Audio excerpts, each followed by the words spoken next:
जी नमस्कार दोस्तों, आप सभी का आपके अपने परिवार आईडी एग्जाम में स्वागत है। तो कैसे हैं आप सभी के सभी। उम्मीद करते हैं कि आप सभी अच्छे होंगे। तो दोस्तों, जैसा कि आप सभी को पता है कि डेली शाम को आपकी आर से संबंधित हिंदी की ये क्लास होती है, जिसमें हम 60 क्वेश्चनों को कवर करेंगे। गुड इवनिंग भैया, गुड इवनिंग। सभी लोग जल्दी से जुड़ जाएं। और अगर आप इस क्लास की पीडीएफ चाहते हैं तो हमारे टेलीग्राम चैनल से जुड़ करके इस क्लास की पीडीएफ भी आप प्राप्त कर सकते हैं। टेलीग्राम चैनल का लिंक इसी वीडियो के नीचे आपको डिस्क्रिप्शन में मिल जाएगा। और चैनल पे नए हैं तो चैनल को सब्सक्राइब कर बेल आइकन को भी दबा दें, ताकि आगे आने वाले क्लासेस के अपडेट आप तक पहुंचते रहें। गुड इवनिंग भैया, गुड इवनिंग। तो चलिए क्लास को कंटिन्यू करते हैं। डेली हम टॉपिक बाय टॉपिक जो है, एक टॉपिक आपको डेली एक करवाया जाएगा। आज का टॉपिक है वर्णमाला से संबंधित। हिंदी वर्णमाला के क्वेश्चनों पर ही आज डिस्कस किया जाएगा।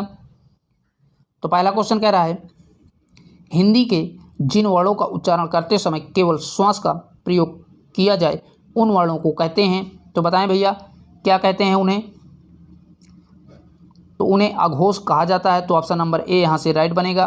और साथ ही बता दें, हिंदी के जिन वर्णों का उच्चारण करते समय केवल श्वास का प्रयोग किया जाता है उन्हें अघोष वर्ण की श्रेणी में रखा जाता है। ठीक है दोस्तों, याद रखिएगा। नेक्स्ट क्वेश्चन है, हिंदी वर्णमाला में ऊष्म व्यंजन कौन से हैं। तो बताएं भैया, इनमें से ऊष्म व्यंजन कौन सा है। तो ऑप्शन नंबर ए राइट हो जाएगा।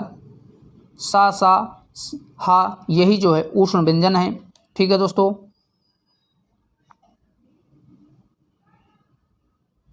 नेक्स्ट कह रहा है, यार अलावा व्यंजनों को कहते हैं। तो बताएं भैया, यार अलावा व्यंजनों को क्या कहा जाता है। तो इन्हें जो है अंतस्थ व्यंजन कहा जाता है। तो ऑप्शन नंबर बी यहाँ से राइट बनेगा। नेक्स्ट क्वेश्चन है, भाषा की सबसे छोटी इकाई है। मोस्ट इंपॉर्टेंट क्वेश्चन है। स्वर, व्यंजन, वर्ण या शब्द। तो बताएं भैया, राइट आंसर कौन सा बनेगा। तो भाषा की सबसे छोटी इकाई वर्ण होती है। तो ऑप्शन नंबर सी राइट बनेगा। ठीक है दोस्तों।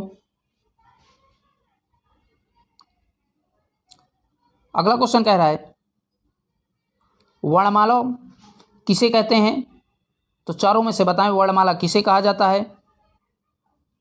तो राइट आंसर बनेगा ऑप्शन नंबर डी, वर्णों के व्यवस्थित समूह को वर्णमाला कहा जाता है। यही इसका सही जवाब होगा। नेक्स्ट है, निम्नलिखित में से कौन सी ह्रस्व ध्वनि है। तो बताएं भैया, ह्रस्व ध्वनि इनमें से कौन सी है। तो अगर देखा जाए चारों ऑप्शनों में, तो इनमें कोई भी ह्रस्व ध्वनि नहीं है। तो राइट आंसर बनेगा आपका ऑप्शन नंबर डी, इनमें से कोई नहीं। और साथ ही बता दें, ह्रस्व ध्वनि आ, ई, उ, री को जो है ह्रस्व ध्वनि कहा जाता है। ठीक है दोस्तों, याद रखिएगा। नेक्स्ट है, निम्नलिखित में से कौन सी महाप्राण ध्वनि है। तो बताएं भैया, महाप्राण ध्वनि कौन सी है इन चारों में से। तो ऑप्शन नंबर बी राइट बनेगा। खा जो है महाप्राण ध्वनि है। और प्रत्येक वर्ग का दूसरा और चौथा व्यंजन तथा ऊष्म व्यंजन महाप्राण व्यंजन कहलाते हैं। ठीक है दोस्तों, याद रखिएगा। नेक्स्ट क्वेश्चन है, पंचानन शब्द के अनुसार किस ध्वनि के स्थान पर प्रयुक्त किया जाएगा। तो बताएं भैया, पंचानन में कौन सी ध्वनि में अनुस्वार है। तो राइट आंसर बनेगा ऑप्शन नंबर बी, इया जो है यही जो है इसमें अनुस्वार है। ठीक है दोस्तों। नेक्स्ट है, का, जा, फा ध्वनियाँ किसकी हैं। तो बताएं भैया, का, गा, जा, फा ध्वनियाँ किसकी हैं। तो राइट आंसर बनेगा ऑप्शन नंबर बी, अरबी फारसी की ये ध्वनियाँ हैं। ठीक है दोस्तों, याद रखिएगा, इंपॉर्टेंट है। अगला क्वेश्चन कह रहा है, वह वर्ण जिसका उच्चारण तालु से होता है वह है। तो बताएं भैया, वह वर्ण जिसका उच्चारण तालु से होता है उसे क्या कहा जाता है। तो आप सभी को पता होगा कि तालव्य वर्ग कहा जाता है। तो ऑप्शन नंबर बी यहाँ से राइट हो जाएगा। आइए देखते हैं नेक्स्ट क्वेश्चन को। नेक्स्ट है, व्यंजन कितने होते हैं? तो बताएं भैया व्यंजनों की संख्या कितनी होती है? तो राइट आंसर यहाँ से ऑप्शन नंबर सी करेक्ट हो जाएगा। 33 जो है व्यंजन होते हैं। ठीक है दोस्तों, याद रखिएगा कितने? 33 व्यंजन होते हैं। नेक्स्ट क्वेश्चन कह रहा है निम्नलिखित शब्दों में कौन अनुस्मरणात्मक शब्द है? तो बताएं भैया इनमें से राइट आंसर कौन सा बनेगा? तो यहाँ से आपका ऑप्शन नंबर डी राइट हो जाएगा। यही जो है अनुस्मरणात्मक शब्द है। ठीक है दोस्तों, और साथ ही बता दें अनुस्मरणात्मक शब्द वे होते हैं जिनकी ध्वनि बिंबों का निर्माण होता है, उन्हें ही अनुस्मरणात्मक ध्वनि कहते हैं या शब्द कहा जाता है। ठीक है, याद रखिएगा।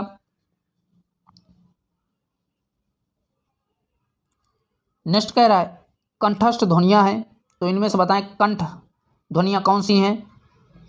तो राइट आंसर बनेगा ऑप्शन नंबर बी, का और खा, यही दोनों के दोनों कंठस्थ ध्वनियाँ हैं। ठीक है दोस्तों, नेक्स्ट कह रहा है मूर्धन्य व्यंजन है।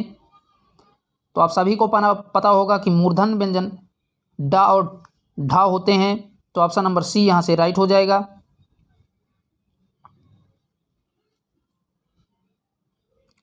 नेक्स्ट क्वेश्चन है निम्न में से अल्प प्राण वर्ण कौन से हैं? तो बताएं भैया अल्प प्राण वर्ण कौन सा है?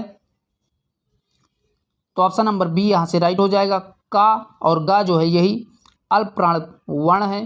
और साथ ही बता दें हर वर्ग का पहला, तीसरा तथा पांचवा व्यंजन अल्प प्राण व्यंजन कहलाता है। याद रखिएगा दोस्तों। नेक्स्ट क्वेश्चन है नासिक व्यंजन की पहचान करें। तो इन चारों में से बताएं भैया नासिक व्यंजन कौन सा है? तो ऑप्शन नंबर बी यहाँ से राइट हो जाएगा। इया जो है नासिक व्यंजन है। इंपॉर्टेंट क्वेश्चन है, याद रखिएगा दोस्तों।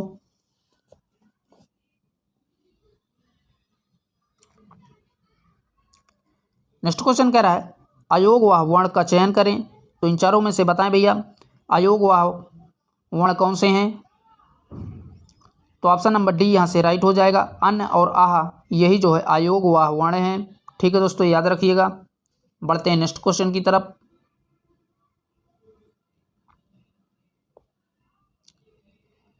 क्वेश्चन है सा हा कौन से व्यंजन कहलाते हैं? तो बताएं भैया।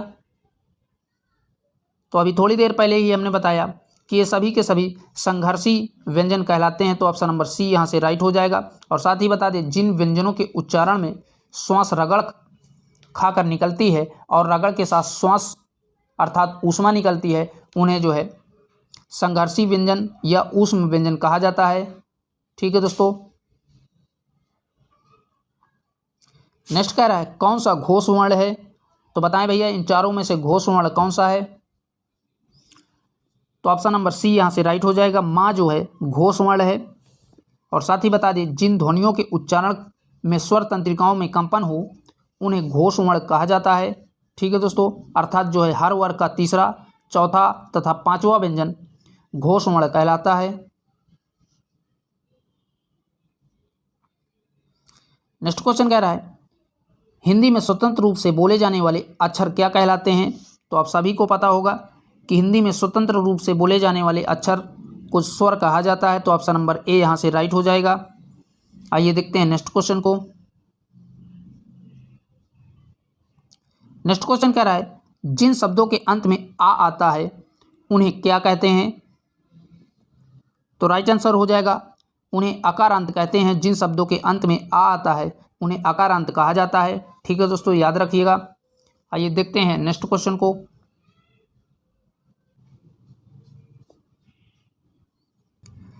क्वेश्चन है निम्नलिखित में से अल्प प्राण वर्ण कौन से हैं? तो बताएं भैया अल्प प्राण वर्ण कौन से हैं? तो राइट आंसर हो जाएगा ऑप्शन नंबर बी, का और गा यही जो है अल्प प्राण वर्ग हैं। ठीक है दोस्तों। अगला क्वेश्चन है निम्नलिखित शब्दों में से नवीन विकसित ध्वनियाँ कौन सी हैं? तो बताएं भैया। तो राइट आंसर बनेगा ऑप्शन नंबर ए, खा और गा यही जो है नवीन विकसित ध्वनियाँ हैं। ठीक है दोस्तों, याद रखिएगा।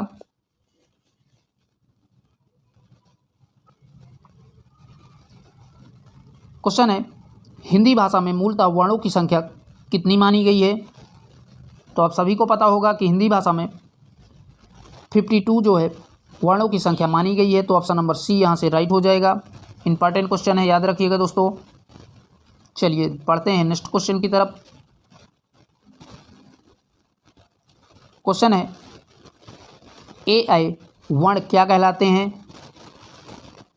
तो ए आई वर्ण कंठस्थ तालव्य कहलाते हैं। तो ऑप्शन नंबर डी यहाँ से राइट हो जाएगा। ठीक है दोस्तों, याद रखिएगा। अगला क्वेश्चन कह रहा है निम्नलिखित में से किसे हिंदी की मानक वर्णमाला में स्थान नहीं दिया गया है? मोस्ट इंपॉर्टेंट क्वेश्चन है दोस्तों। तो ऑप्शन नंबर सी यहाँ से राइट हो जाएगा। श्री को मानक वर्णमाला में स्थान नहीं दिया गया है, याद रखिएगा।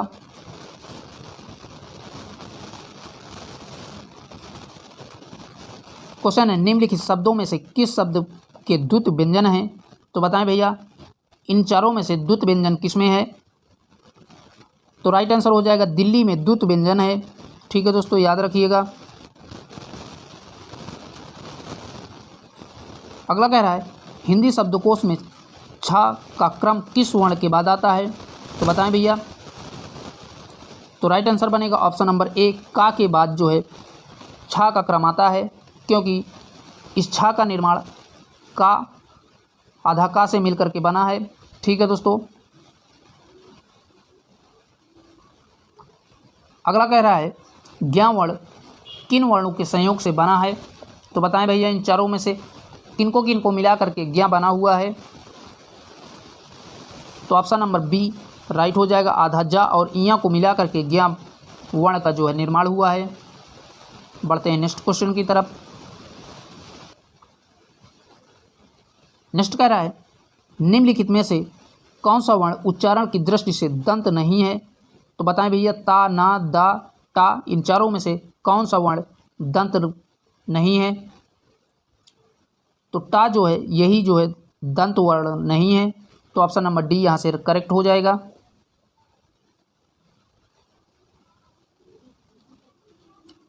अगला कह रहा है कौन सा अपमानक वर्ण है? मोस्ट इंपॉर्टेंट है दोस्तों। बताएं भैया इन चारों में से अपमानक वर्ण कौन सा है? तो राइट आंसर हो जाएगा ऑप्शन नंबर सी करेक्ट हो जाएगा। यही जो है अपमानक वर्ण है।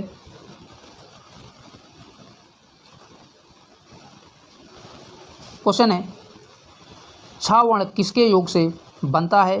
तो बताएं भैया छा वर्ण किसके योग से बनता है? ये यूपीएसआई 2019 का पूछा हुआ क्वेश्चन है दोस्तों। तो ऑप्शन नंबर ए राइट हो जाएगा। आधा का और सा को मिला करके छा वर्ण का निर्माण होता है। तो ऑप्शन नंबर ए यहाँ से राइट बनेगा। ठीक है दोस्तों।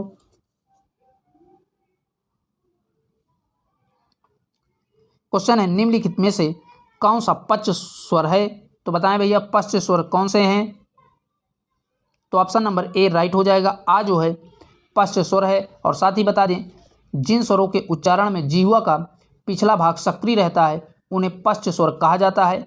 जैसे बड़ा आ, छोटा ऊ, बड़ा ऊ, ओ, आओ, ये सभी के सभी पच स्वर कहलाते हैं। ठीक है दोस्तों, याद रखिएगा।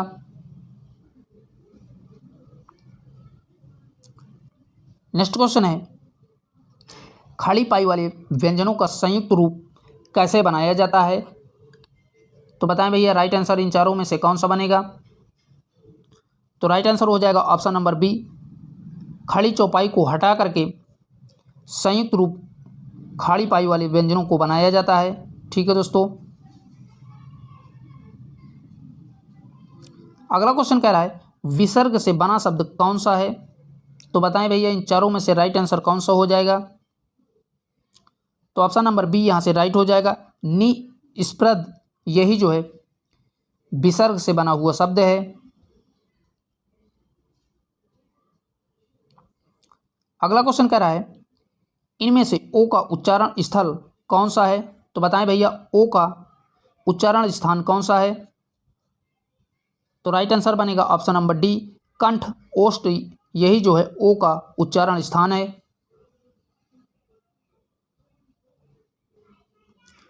नेक्स्ट है किस शब्द में ऋष स्वर नहीं है? तो बताएं भैया ऋष स्वर इन चारों में से किस शब्द में नहीं है? तो राइट आंसर बनेगा ऑप्शन नंबर डी, आज में ऋषि स्वर नहीं है। और बाकी आप सब देख पा रहे होंगे, कृपा में ऋषि है, कृष्ण में भी ऋषि है, दृष्टि में भी ऋषि है। तो right answer option number D correct हो जाएगा। आइए देखते हैं नेक्स्ट क्वेश्चन को।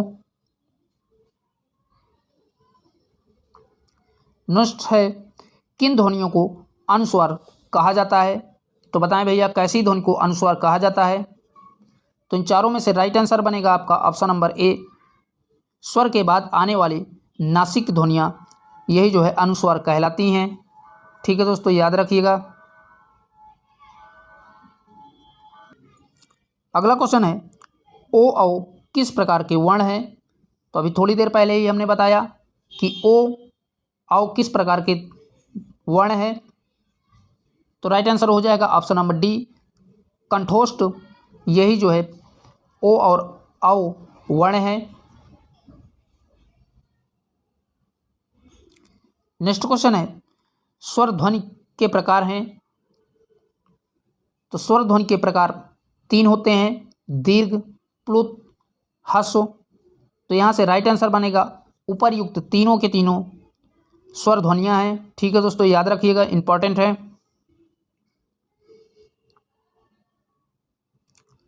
अगला कह रहा है, आधुनिक व्याकरण की दृष्टि से आधाबा वर्ण का वैशिष्ट्य है। तो बताएं भैया राइट आंसर कौन सा बनेगा इन चारों में से? तो राइट आंसर हो जाएगा ऑप्शन नंबर बी, दंतोष्ठ, स्पर्श, अल्प प्राण घोष, निगम नासिक यही जो है आधाबा का वर्ण वैशिष्ट्य है। ठीक है दोस्तों।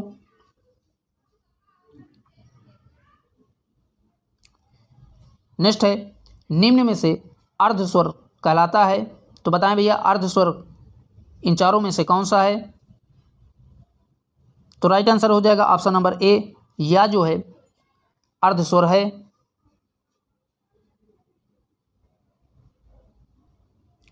अगला क्वेश्चन है, महाप्राण ध्वनियाँ व्यंजन वर्ग में किस से संबंधित हैं? तो अभी थोड़ी देर पहले ही हमने बताया। तो राइट आंसर बनेगा ऑप्शन नंबर सी, दूसरा और चौथा यही इसका राइट जवाब होगा। एक बार दोस्तों आप सभी वीडियो को लाइक और शेयर जरूर कर दें। जितने भी आपके व्हाट्सएप में ग्रुप हैं उनमें वीडियो को शेयर कर दें, क्योंकि संख्या बहुत कम देखने को मिल रही है। नेक्स्ट है, भाषा की सार्थक लघुत्तम इकाई है। तो बताएं भैया राइट आंसर कौन सा हो जाएगा? तो भाषा की सार्थक लघुत्तम इकाई ध्वनि होती है। तो ऑप्शन नंबर सी करेक्ट हो जाएगा।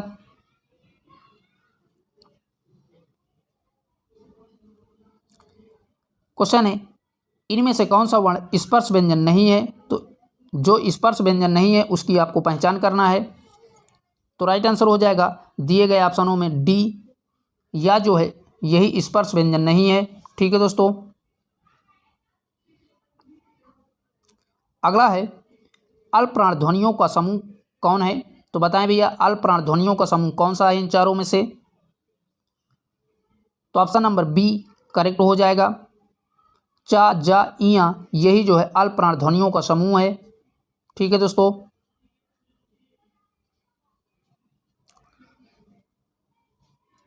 क्वेश्चन है, वर्ण शब्द का अर्थ नहीं होता है। तो बताएं भैया वर्ण शब्द का अर्थ रंग, आकाश, जाति, अक्षर इनमें से कौन सा नहीं होता है? तो राइट आंसर बनेगा ऑप्शन नंबर बी, आकाश जो है वर्ण शब्द का अर्थ नहीं है। बाकी के तीनों रंग, जाति, अक्षर ये सभी के सभी वर्ण के अर्थ हैं। ठीक है दोस्तों।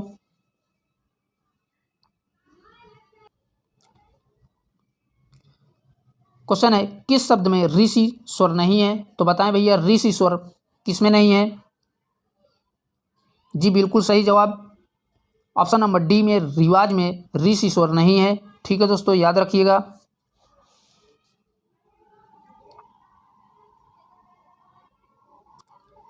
क्वेश्चन कह रहा है, हिंदी शब्दकोश में अन्न व आह किस वर्ण के साथ आता है? तो बताएं भैया अन्न और आह किस वर्ण के साथ आते हैं? तो राइट आंसर हो जाएगा इन चारों में से ऑप्शन नंबर बी, छोटा आ के साथ अन्न और आह वर्ण आते हैं। ठीक है दोस्तों।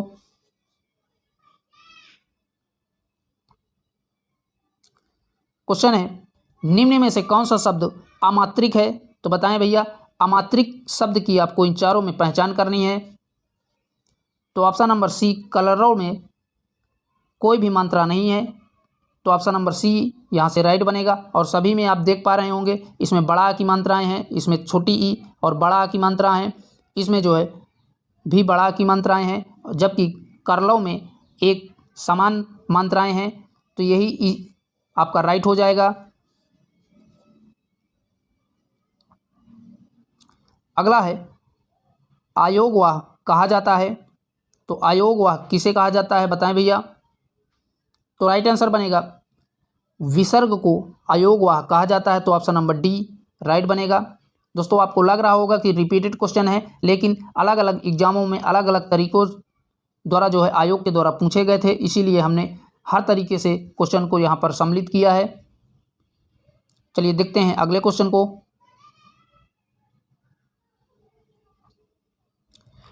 प्रयत्न के आधार पर ला किस प्रकार की ध्वनि है। तो बताएं भैया ला जो है किस प्रकार की ध्वनि है प्रयत्न के आधार पर। तो राइट आंसर बनेगा ऑप्शन नंबर ए, पार्श्विक। यही इसका सही जवाब होगा। ठीक है दोस्तों, याद रखिएगा।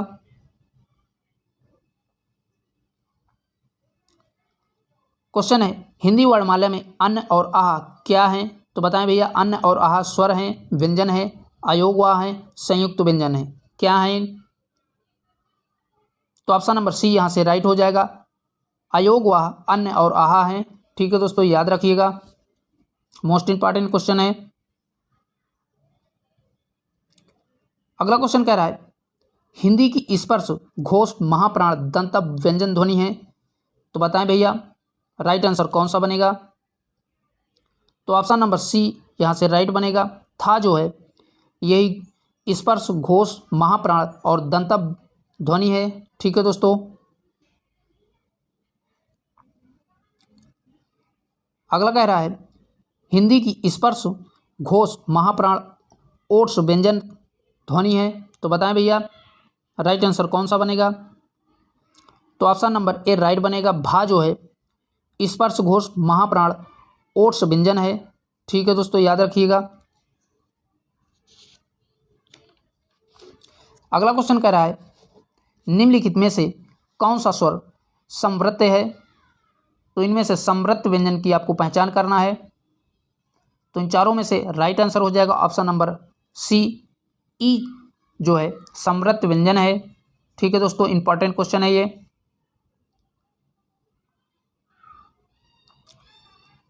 अगला है निम्न में से कौन सा व्यंजन पार्श्विक है। तो बताएं भैया पार्श्विक व्यंजन कौन सा है इनमें से। तो राइट आंसर बनेगा ऑप्शन नंबर बी, ला जो है पार्श्विक व्यंजन है। और साथ ही बता दें जिन वर्णों के उच्चारण में पार्श्व से ध्वनि का आगमन होता है उन्हें पार्श्विक व्यंजन कहलाते हैं। ठीक है दोस्तों, तो इस प्रश्न का answer option number b correct हो जाएगा।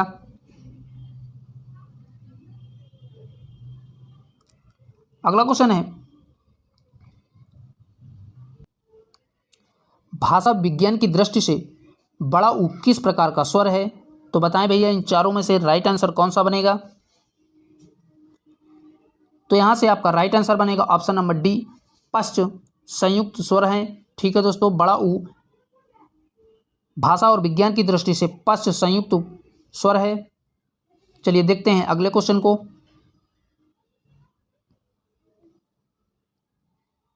अगला क्वेश्चन है किस वर्ग का उच्चारण स्थान कंठ तालु है। तो बताएं भैया राइट आंसर कौन सा बनेगा इन चारों में से। तो यहां से राइट आंसर हो जाएगा ऑप्शन नंबर डी, आय का उच्चारण स्थान कंठ तालु है। ठीक है दोस्तों, याद रखिएगा। तो दोस्तों आज के लिए इतना ही। यहीं तक आपके क्वेश्चन थे जिनको हमने आपके साथ कवर किया हिंदी वर्णमाला के। फिर मिलेंगे एक नए टॉपिक के साथ। तब तक के लिए जय हिंद, बाय बाय, टेक केयर।